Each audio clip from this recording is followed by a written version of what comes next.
Olá pessoal, estamos aqui para falar sobre ações federais contra a imigração, Departamento de Trabalho, Departamento de Estado e qualquer outra agência que tenha a ver com o seu processo de imigração.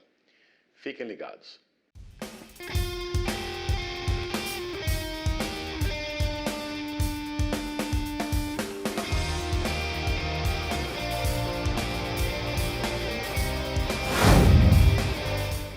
Então pessoal, a gente vem falando já falou em alguns vídeos, né, sobre litígio federal contra o Serviço de Imigração, contra o Departamento de Estado.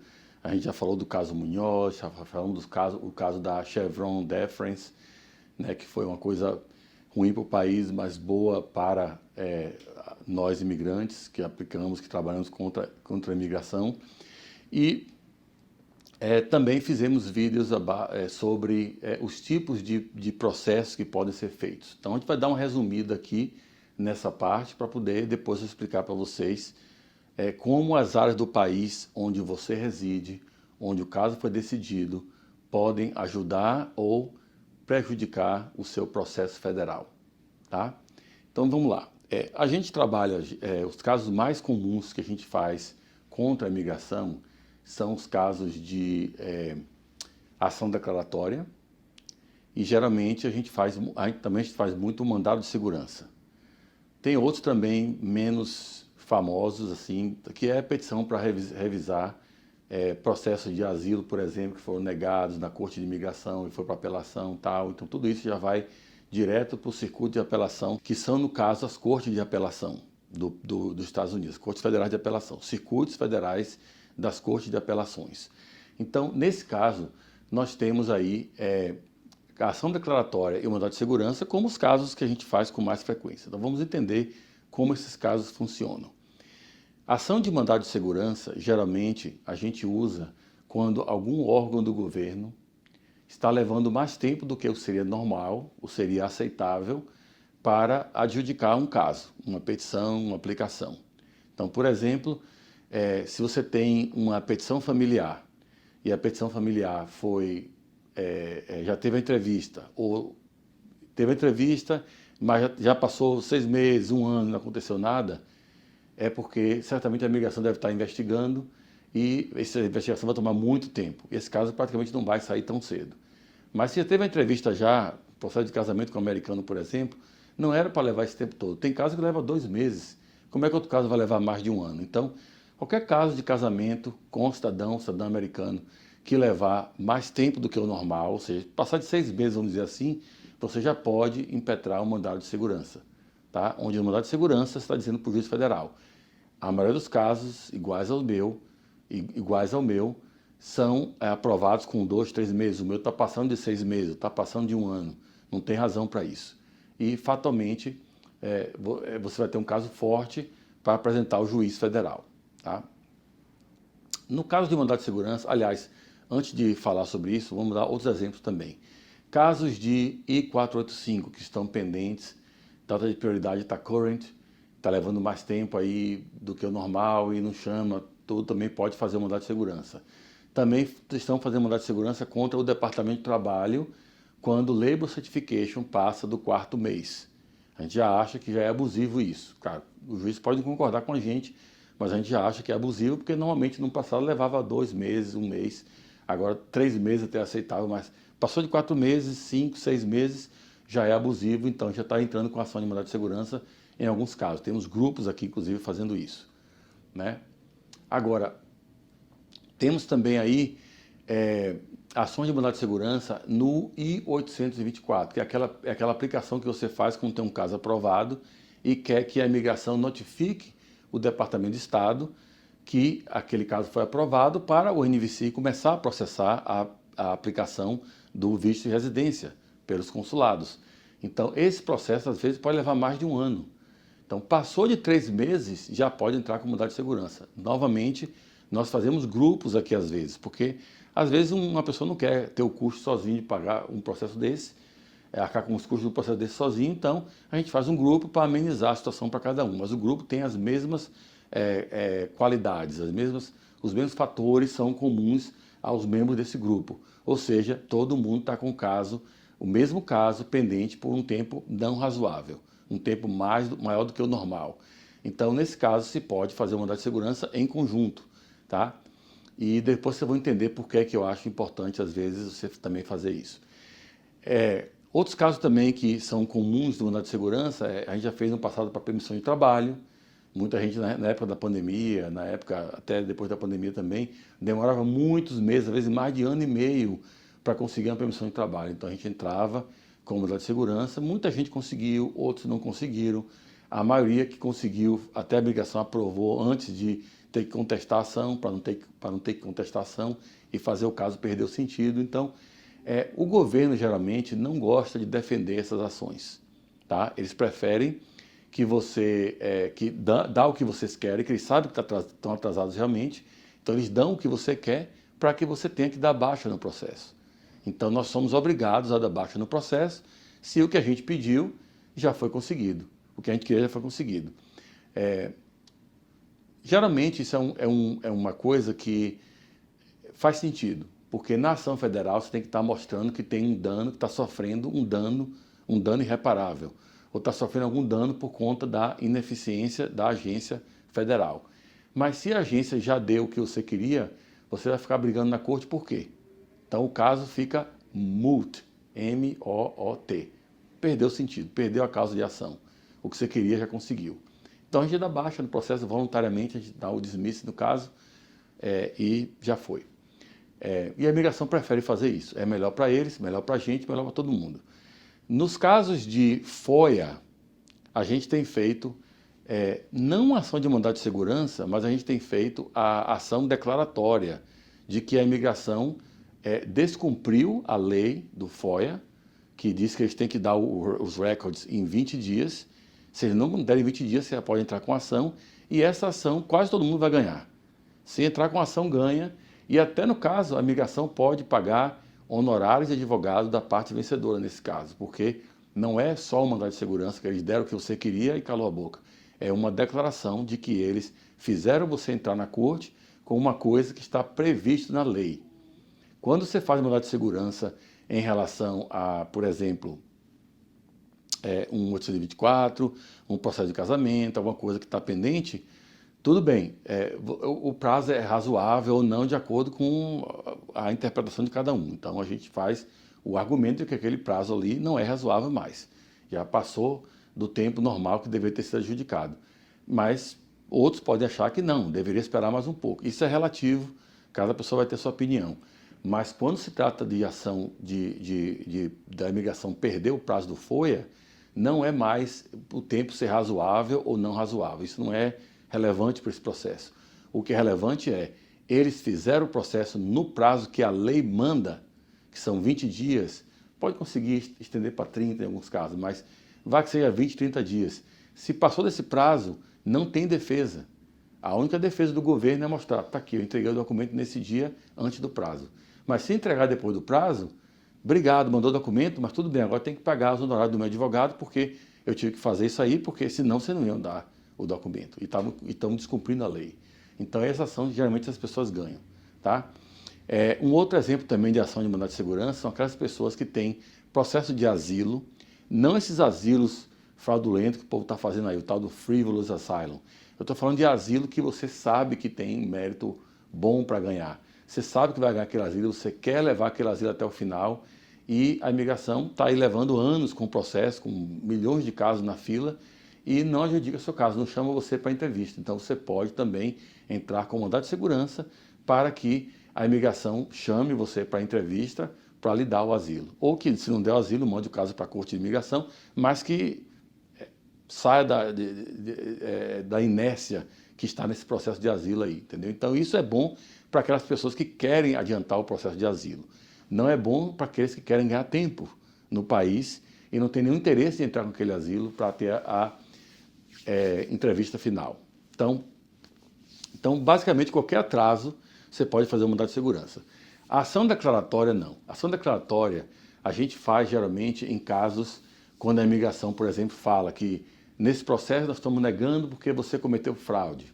Às vezes nem teve fraude. Mas eles falam que teve fraude porque na cabeça deles aquela informação ali está errada e é fraude. Mas muitas vezes eu vi casos que não é fraude, é apenas mal entendido. Mas eles declaram que é fraude. Então isso é um prejuízo para você no futuro. Quando for aplicar para outra coisa, você cometeu fraude lá atrás, então você está castigado por vida. Você tem o Permanent Bar for Fraud. E isso aí não é bom. Então é muito bom também entrar com uma ação declaratória para que o juiz federal declare que a imigração fez uma análise errada, teve uma conclusão errada sobre os fatos e que você de fato não cometeu fraude. Também a gente tem ações federais, ação declaratória, quando a imigração nega um caso não discricionário, como um EB3, por exemplo, por erro interno. Às vezes um visto L1, um visto O1, E2, esses vistos H1B. Então qualquer visto temporário que usa o formulário I-129 e a maioria dos formulários I-140, tá? Não são, a maioria, eles não são processos discricionários. O EB2NW, a parte do NW é discricionária. Isso aí é difícil você entrar com ação federal. A gente está bolando alguma coisa aí, mas ainda não é. Talvez para o próximo ano a gente vai ter uma saída para isso aí. Mas por enquanto a gente está evitando entrar com ação federal em caso de negativa de EB2NW. Em caso de EB1 e caso de EB3, EB2 normal, ou EB4, EB5, claro, pode entrar com ação porque esses casos não são discricionários. E certos casos, chamados discricionários, a imigração às vezes comete erros, como por exemplo em formulários I-485, I-539, que é o de extensão, ou a mudança de status para F1, por exemplo. Então, são casos que a imigração tem o poder discricionário, mas não é tão forte o poder discricionário como é, por exemplo, em caso de EB2NW, na parte do NW. Então, nesses casos, a imigração pode ser ordenada por um juiz federal a aprovar um caso que eles erraram por erro interno deles, ou porque abusaram o poder discricionário. Então, isso pode acontecer. Então, também temos aí ação federal que a gente faz, que é chamada de Petition for Review, quando a imigração nega a sua naturalização. Então, negou a naturalização, entramos com a Petition for Review. Primeiro tem que fazer um procedimento, que é pedir uma hearing, pedir uma audiência com outro oficial da imigração. Eles marcam outra audiência. Se ainda assim aquela naturalização for negada, a gente então entra com a Petition for Review e o juiz federal vai analisar aquele caso. Provavelmente a imigração vai reabrir a naturalização, tentar fazer outra entrevista, tentar descobrir o que é, e somente em casos mais assim, que eles tiverem mais certeza, eles vão querer levar isso adiante e brigar até o final. Tá? Geralmente eles não vão querer, porque uma coisa interessante, gente, os oficiais de imigração, eles não são formados em direito, eles não são advogados, eles não têm conhecimento legal, geralmente, uns podem até ter um ou outro aqui, tá? Mas geralmente eles não têm conhecimento legal, eles têm um treinamento básico. Então, eles aplicam leis e regras com base em cartas que são pré-fabricadas, né? As decisões são pré-fabricadas, eles citam alguns casos que às vezes não tem nada a ver com aquele caso que está tratando ali. Então, eles fazem isso porque eles não têm um treinamento em leis, em direito. E eles abusam muitas vezes e citam casos errados. Então, sempre que você encontrar a imigração negando o processo, nunca ache que você não qualifica, que eles estão certos e você realmente não qualifica. Muitas vezes a própria imigração errou porque quis errar, porque não treinou bem aquele oficial ou o oficial estava mal intencionado, ou as duas coisas. Então, para isso existe revisão nas cortes federais. Agora, quando eu falo de revisão nas cortes federais, a gente tem que ter cuidado com uma coisa interessante. E é por isso que eu tenho o mapa aqui atrás, tá? O mapa dos Estados Unidos, separado por regiões da Corte Federal, da Corte Federal de Apelações, tá? Então, quando você vai entrar com ação federal, existe um fator chamado venue, proper venue, que tem a ver com jurisdição, mas mais é com a corte, o fórum, como no Brasil chama o fórum, onde aquele caso deve ser protocolado e processado. Então, no caso de venue, aqui, a gente tem 3 opções, que a gente pode determinar qual é o lugar local, qual é a corte local que deve ter aquele caso protocolado. O primeiro critério para estabelecer venue é onde os réus moram. Tá? Então, o réu, no caso do processo federal, é a imigração, o Departamento de Estado, o Departamento de Trabalho, o órgão que for lá. Então, o governo dos Estados Unidos, como um todo, é o réu desse processo. Tá? Então, eles têm jurisdição no país inteiro, provavelmente, mas algumas agências têm o escritório principal em Washington, outros têm em Maryland, outros têm na Virgínia e outros estados mais. E, às vezes, pode ser também o local onde a decisão foi feita. Se for um formulário I-129, pode ser no California Service Center, no Vermont Service Center. Se for um formulário 140, pode ser no Nebraska Service Center, pode ser no Texas Service Center. E aí você vai ter, o venue você pode usar esses lugares, tá? Que são o lugar onde a agência é réu, mas também, de acordo com o segundo critério, é onde a maioria dos fatos ocorreram, que é onde o caso foi negado. Então, se o caso foi negado e a imigração tem um escritório local naquele estado, naquela cidade, e é ali que foi negado o processo, você pode entrar com ação naquela Corte Federal. Às vezes não é a melhor opção, a gente vai ver isso aqui já já, mas você tem, em primeiro lugar, você pode usar o lugar onde os réus moram, e aí tem o escritório central da imigração, você pode usar um escritório local da imigração, que é, no caso, o lugar onde a decisão foi feita, onde o erro foi cometido, e a outra hipótese é onde mora o plaintiff, onde mora o autor da ação. Então, seja uma empresa ou seja uma pessoa física, um indivíduo, onde essa pessoa ou essa empresa reside, pode ser a jurisdição, pode ser o próprio venue. Então, o local onde vai entrar com aquele processo. Então, o que acontece com isso? A boa estratégia é você entender as cortes federais, entender a parte até, vamos dizer, política do país, para que você saiba qual é o melhor venue para você. Você tem 3 opções. Então, vamos dar um exemplo aqui assim. Vamos dizer que um caso foi negado uma petição I-129, tá? Que é um H-1B, que foi negado para uma empresa de Los Angeles que ofereceu trabalho para alguém. Tá? Então, no caso, esse caso foi negado. Então, nesse caso aí, eu posso usar o venue da Califórnia, porque foi o caso está na Califórnia, está em Los Angeles, não somente porque a empresa reside aqui na Califórnia, o trabalho foi dado aqui na Califórnia, mas também porque o H-1B foi decidido na Califórnia, a não ser que seja decidido em outro lugar. Aí eu teria aquele lugar também. Vamos dizer que foi decidido pelo Vermont. Só dar um exemplo. Não é geralmente não, é na Califórnia mesmo. Vamos dizer que foi do Vermont. Então a empresa oferece o trabalho na Califórnia, faz o processo com a empresa da Califórnia, mas a decisão é feita no Vermont Service Center. Tá? Daí eu tenho 3 opções. Eu posso fazer em DC, que é a central da imigração, né? Ou melhor, em Maryland ou DC, eu posso fazer por ali. Eu posso fazer na Califórnia, que é onde o plaintiff reside, a empresa, ou eu posso fazer em Vermont, que é onde o fato ocorreu, onde o caso foi negado. Tá? Se eu for analisar as cortes federais, qualquer pessoa que trabalha com cortes federais vai preferir fazer esse caso na Califórnia, porque as cortes da Califórnia, em Los Angeles principalmente, São Francisco, são as cortes tem mais juízes que teriam coragem de dar uma decisão dessa contra a imigração. Enquanto que outras, eu não entraria, por exemplo, uma decisão no Texas, eu não entraria na Corte Federal no Texas, porque é um estado que, geralmente, os juízes dali, que foram nomeados, que estão naquelas posições de juízes ali, eles geralmente são mais inclinados a não aprovar, a não tomar o lado do imigrante, em alguns casos. Então, é uma corte meio hostil aos imigrantes. Mesma coisa acontece na Flórida, mesma coisa acontece em outros estados. Eu tenho ações na Flórida aqui, tem juízes bons na Flórida, mas também tem alguns que, vou dizer, viu? Fala sério. Mas o principal não é nem você pensar tanto no juiz, porque o juiz inicialmente pode ser que nem faça parte do processo. Pode ser que você faça o processo, a imigração recebeu a citação, já fez um acordo, acabou aquele processo, aprovou como você queria, nem tem que se preocupar com isso.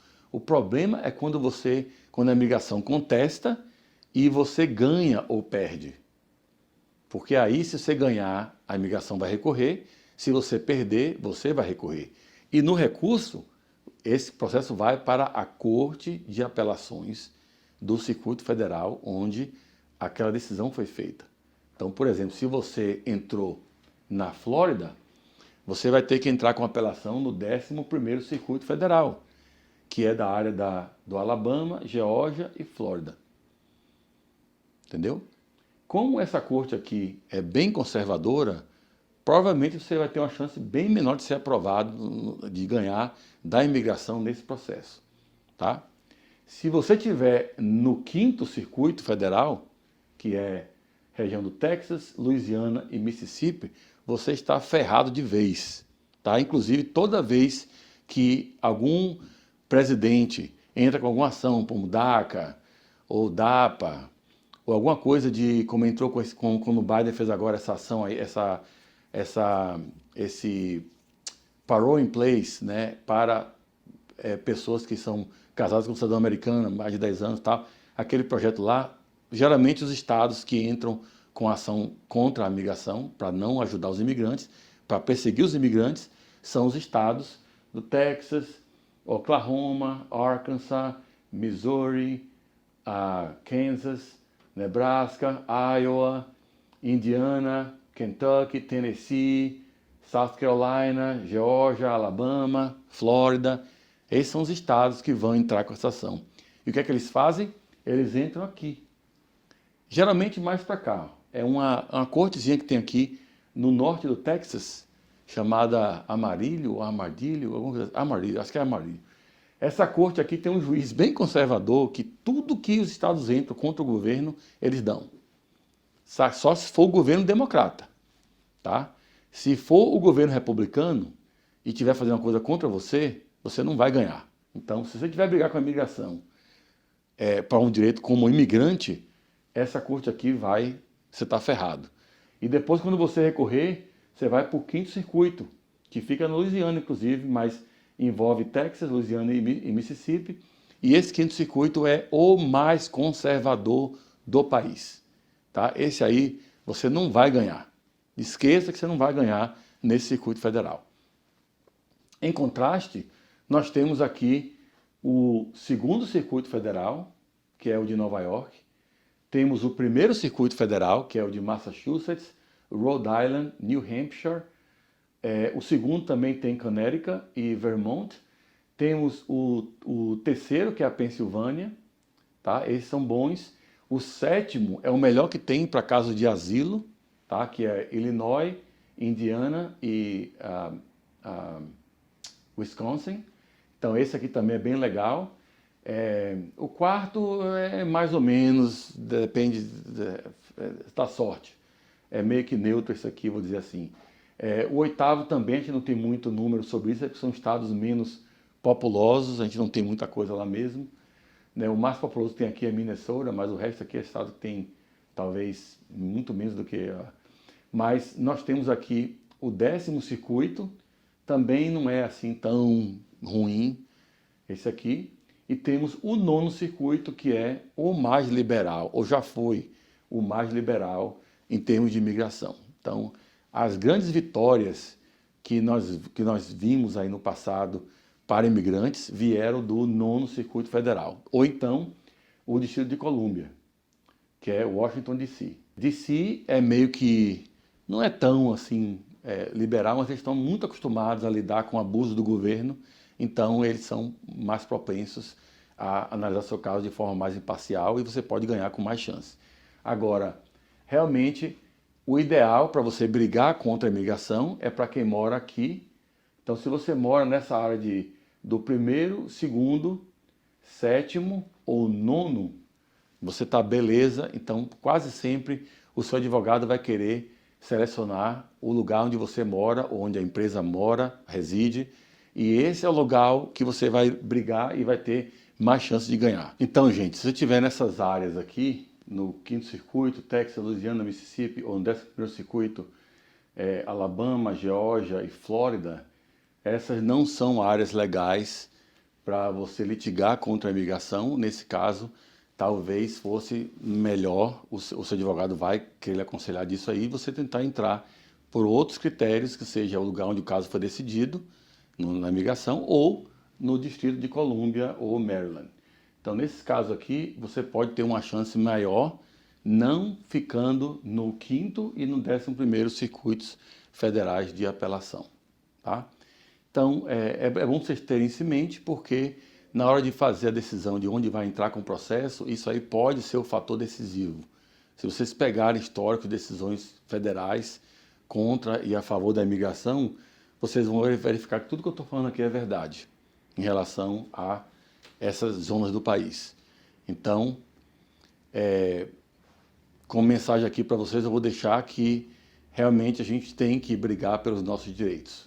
Tá? Vocês têm que brigar pelos seus direitos. Não pense só porque você é imigrante, está aqui, ou está aqui, sei lá, num visto temporário, você não tem direito de desfazer uma coisa que o governo federal fez contra você, que é injusto. Tá? Você pode desfazer essas injustiças na Corte Federal. E tem juízes federais que, quando veem essas coisas, eles realmente não gostam. Tem advogados que defendem o governo federal, que é parte do U.S. Attorney's Office. Esse advogado, que no Brasil seria como o procurador da União. Então, esse advogado, muitas vezes, conversando com eles confessam para mim que eles ficam meio que aborrecidos de ter que defender uma coisa que não era para estar defendendo, não era para estar tendo esse problema. Mas eles são obrigados a defender porque é o cliente deles, né, o governo federal, eles têm que defender, às vezes, o indefensável. Às vezes, uns mais proativos procuram interceder com a imigração para ver se aprova aquele caso e faz um acordo. Outros não querem nem fazer isso, vão só fazer a petição lá básica com copia e cola da resposta e levar o caso até o julgamento. Mas geralmente casos federais não vão até julgamento. Poucos casos vão, um percentual muito pequeno vai a julgamento. A grande maioria, principalmente mandado de segurança, a imigração prefere dar o que você quer do que levar essa briga adiante. Tá? Então, lembrando a você aqui que nós fazemos ação federal no país inteiro. Em alguns lugares a gente precisa usar um advogado local, como o que chama de pro hac vice, que é tipo advogado local que vai assinar com a gente. Se não for nessa região daqui da Califórnia, ou qualquer outro estado que não seja a Califórnia, a gente tem que usar esse advogado. A gente tem vários que a gente usa em outros lugares, outros estados, mas geralmente é isso. Você não aceite, sempre que a imigração disser que seu caso está negado, não aceite aquilo como verdade. Muitas vezes eles estão enganados, muitas vezes eles estão abusando do poder e muitas vezes você pode ganhar, reverter isso e ter o seu direito de volta reconhecido. Tá? Espero que tenham gostado desse vídeo e nos vemos na próxima. Tchau, pessoal.